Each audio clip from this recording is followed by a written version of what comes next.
What's going on, guys? Boss Up A6 here, back to another video, and today I'm here to do my AEW Dynamite review from Lexington, Kentucky. And folks, wow, that was a very emotional main event and a very fitting end to honor the legacy of Jay Briscoe.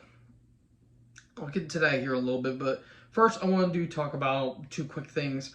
One, I apologize for not doing my Raw 30th anniversary review. I came down with some kind of sickness and I wasn't really feeling well. Did watch the show. Quick thoughts on it, really quick. As an anniversary show, it was one of the better Raws. Better like renditions of Raw. As a build up to the Rumble, it was very lackluster. And I'll do my Rumble predictions probably after I do my SmackDown review. But it was fine. The first half I thought was solid. Second half was kind of fun, and third half was just kind of there. I know the whole women deserve better thing and what the Bells were talking about. Fully aware that, again, I'll talk about that more when I get into my Rumble predictions, but overall, I thought it was fine. There was some good stuff with the Legends. There was some not good stuff. But overall, it was fine. Now, what was ultimately what was causing me to not feel well? A healthy dose of the flu and COVID.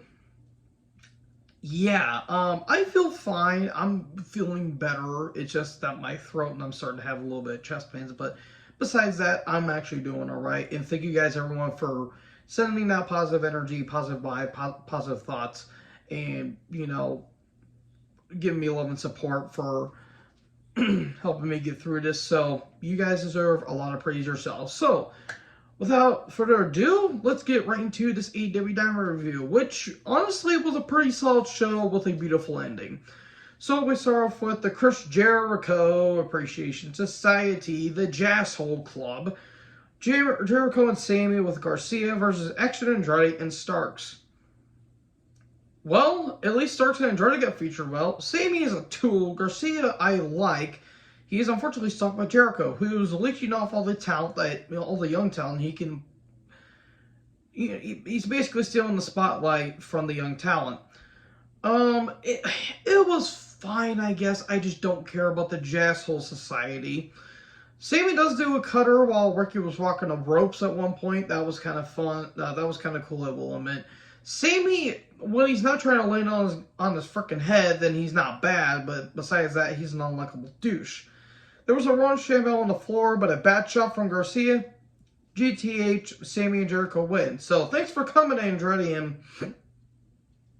apologies for the hiccups. Thanks for coming, Andrade and Starks. To be fair, the Jasshole Society has been taking a lot of losses, so a loss here that really hurt them? I mean, whatever. I just don't care.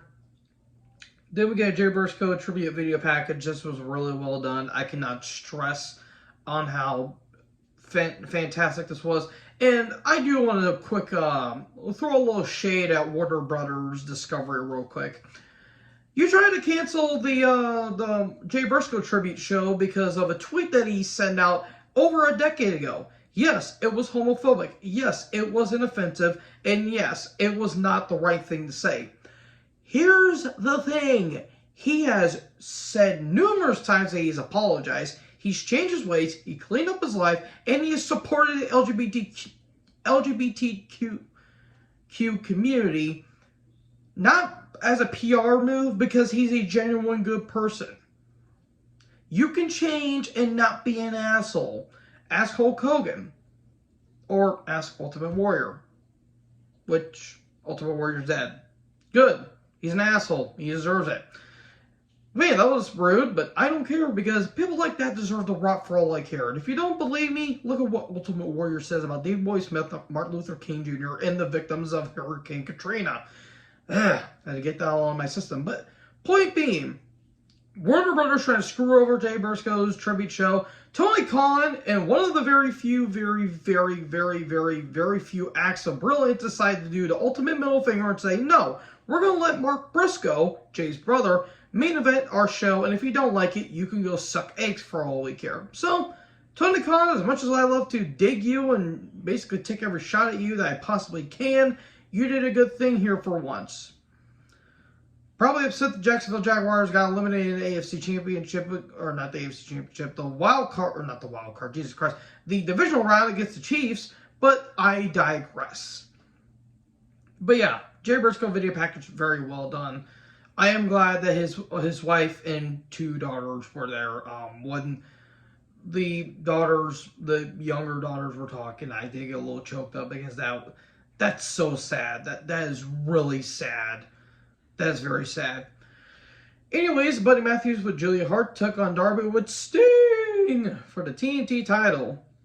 Well, it wasn't dull. I'll give him that much. It was pretty physical. At one point, Malachi and Brody show up, and all of a sudden, Ortiz out of nowhere attacks with a kendo stick, and Sting helps him with the bat. It was fine. I'm surprised Buddy Matthews hasn't gotten a wellness violation. I will say that. Because, Jesus Christ, dude, he literally looked like he lived in a gym. There was a vertical suplex counter into an avalanche scorpion death drop for 2. That was kind of cool. And then a coffin drop in between across the ropes. 1, 2, 3. Darby wins. Tony gets in the ring. He said, well, after you beat Samoa Joe, you defended the title 4 times in a span of 19 days. Mike Bennett, Juice Robertson. You just defeated Buddy tonight in Kushida. What does this mean for you? And before Darby says anything, Joe's appeared on screen and he says, well, I am still the king of television. I want my other title back. So you better rest easy because the king wants his throne back. They're going to be having a no-holds-barred match for TNT title next week. Okay. Cool video package. He says he's ready to get back into the ring, and whenever he does, the locker room is going to be running for the hills. So Matt Hardy with All Ego. I cannot speak tonight, guys. I sincerely apologize. With All Ego, Ethan Page with Stokely, the birth their child the Workday, and Isaiah Cassidy took on Jungle Hook. It was fine. Jungle Hook and Jungle Boy Jack Perry. It was fine. I just don't care about Matt Hardy at this point. Cassidy, I don't know what they're doing with him. Stokely, you literally have to put a freaking stepladder next to him and it'll still be the same height. And Page is just there. He's a good athlete and that's about it. I like Jungle Boy and Hook is over.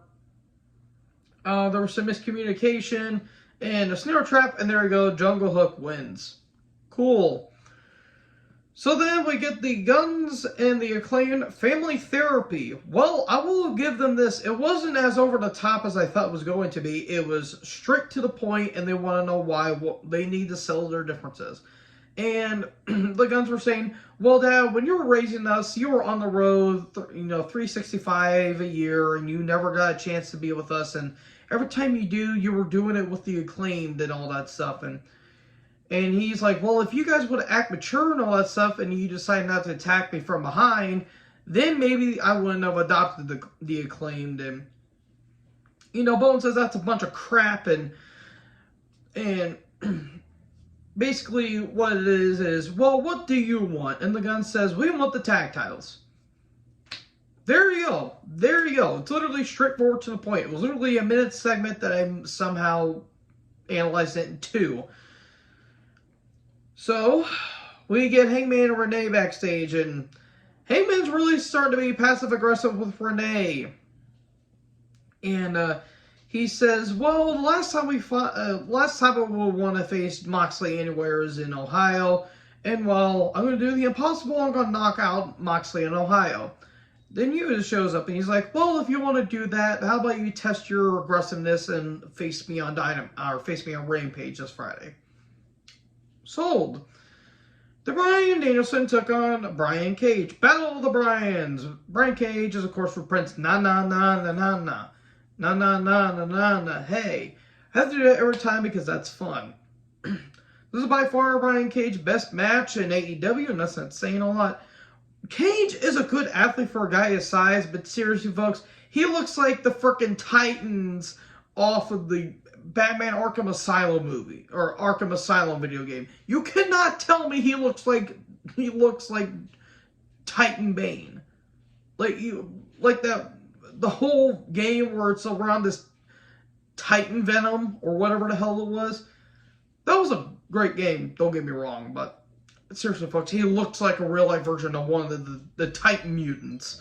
It's impossible not to see. Bryan can get the best out of anyone. There were some... Cage has some good strength. Like, he freaking gorilla press slammed Bryan into the turnbuckle, for God's sake. He gets Bryan out of midair. You know, just all this good stuff. Bryan's working on all these other body parts and all that stuff. And in the end, jackknife roll up 1, 2, 3, and Bryan wins. The Cage attacks, hits him with the weapon max. Then MJF comes down, the bell ringer keeps ringing the bell, and you know MJF basically tosses that away, and he pushes everyone at ringside. He grabs a chair, then he Pillmanizes Bryan's arm to the post.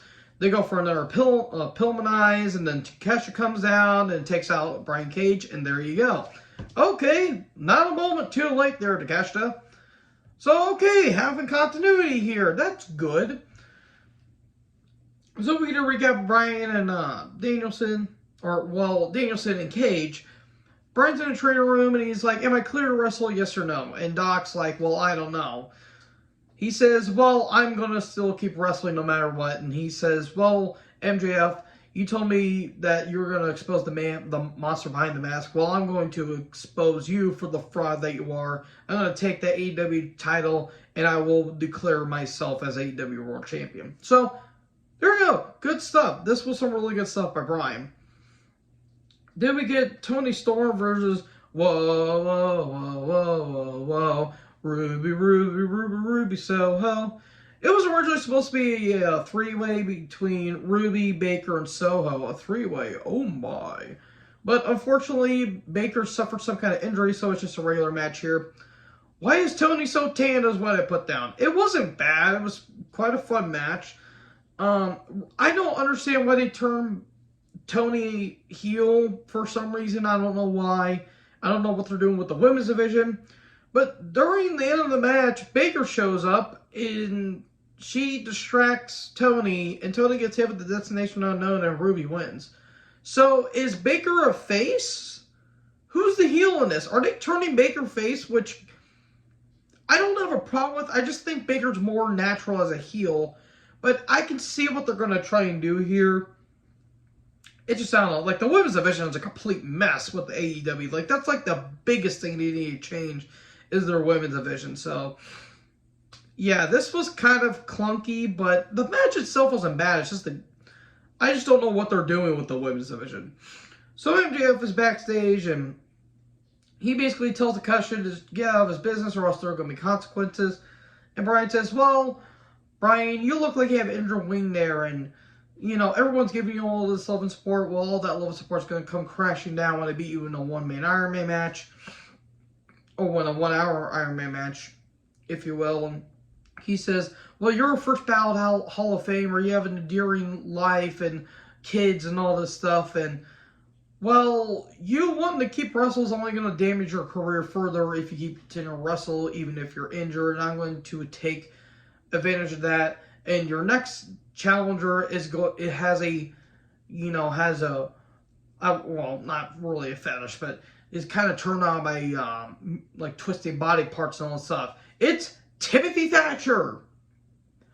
Okay, I was sincerely expecting ZSJ, but okay, sign me up for that. Bryan Danielson versus Timothy Thatcher. I might have to change my pants afterwards. Good. I love Thatcher. I really do.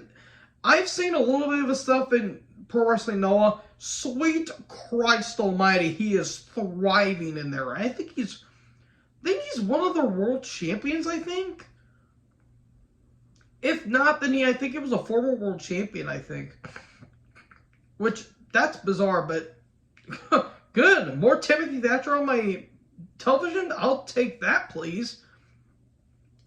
Then we get Jamie Hayter video package, and I was so not distracted by her. How dare you accuse me? She's talking about, she's going to be taking on Emi Sakura at some point. I wasn't really paying attention. We get a Rampage and Dynamite card rundown. Dynamite looks really stacked, I will say that. Dean and Rick Abani and Caprice Coleman join commentary. for the main event, Jay Lethal with Sanjay Dutt. Dutt eventually goes in the back versus Mark Briscoe, co-holder of the Ring of Honor tag titles. This was emotional, folks. This had emotion written all over it. Lethal was crying, visibly crying, and you could tell this meant a lot to Mark. Jay would have been so proud of him. This was a fun match. The Briscoes they're not really technical. There's more of their wild, I wouldn't say hardcore, but they're more brawling type, but they're a damn good tag team. Like, they're like, if you want a prime example, watch their ladder war match between Kevin Steen and El Generico. Sweet Jesus Christ, that match is freaking balls to the walls insane, but it's absolutely fun. Their more recent trilogy with FTR is some of the best wrestling ever in modern times. This was some good stuff. It's Mark Briscoe's brother against Mark Briscoe's friend, or not Mark Briscoe, Jay Briscoe's brother versus Jay's frenemy. And there was some cool stuff. Jay, of course, trying to go for the lethal injection, but Mark's just, hit him with clubbing clotheslines. There was an elbow drop through the table at one point. And the cherry on top of this, a fitting end, the Jay Driller, which was Jay Briscoe's finisher. Mark Briscoe wins. And the amount of emotion that was poured out in this match is unfathomable. The locker room comes out on the stage. Big show of respect. There was people in the audience visibly crying. I kind of got teary-eyed watching it. This was a very emotional match. This is on par with Cody versus Dustin from Double or Nothing 2019. This was beautiful. This is absolutely beautiful. Mark was hugging everyone. This was great stuff, and Mark says, "This is for you, my brother. I love you." Man, rest in peace, Jay Briscoe. Gone too soon. Forever loved. We'll forever miss you, Jay. Rest in peace.